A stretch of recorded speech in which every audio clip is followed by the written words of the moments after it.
মাইক্রোসফটের মধ্যে যারা ব্যতিক্রম ধর্মীয় কিছু চাচ্ছেন, এই ল্যাপটপটা কিন্তু একদমই ডিফারেন্ট। পুরোটাই কিন্তু blue colour, Intel core i7 এর 10 জেনারেশন। মাইক্রোসফট সারফেসের মধ্যে ব্লু কালারটা খুবই রেয়ার। এটার ফ্রন্ট সাইডটাও ব্লু কালার, কিবোর্ডটাও ব্লু, ইভেন এটার টপ পার্ট বলেন, ব্যাক পার্ট বলেন, সবকিছুই ব্লু। একদম সুপার স্লিম, পুরোটাই metal body. Intel core i7 এর 10 জেনারেশনের প্রসেসর, 16 জিবি র্যাম পাচ্ছেন, 512 জিবি এসএসডি পাচ্ছেন, 8 জিবি গ্রাফিক্সও পেয়ে যাবেন চমৎকার এই ল্যাপটপটিতে। আর হ্যাঁ, এটা অবশ্যই কিন্তু আপনার আইপিএস প্যানেলের colour booster touch screen display, যেটা রেজোলিউশন 2K চাইতেও বেশি। আপনি 4K রেজোলিউশনের ভাইব এই ডিভাইসে ইজিলি স্মুথলি পেয়ে যাবেন। ফেস লক সেন্সর অ্যাভেলেবেল আছে।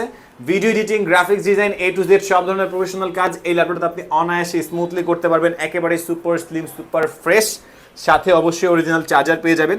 যারা মাইক্রোসফটের মধ্যে একদম ডিফারেন্ট কিছু চাচ্ছেন তাদের জন্য এটা বেস্ট হবে। এই ল্যাপটপটা আমাদের রেগুলার প্রাইস ছিল অলমোস্ট 70,000 টাকা। আমাদের কাছে আজকে 2,000 টাকা ডিসকাউন্টে পেয়ে যাবেন। মানে 70,900 টাকা ছিল রেগুলার প্রাইস, আজকে 2,000 টাকা ডিসকাউন্টে পাবেন 68,900 টাকা।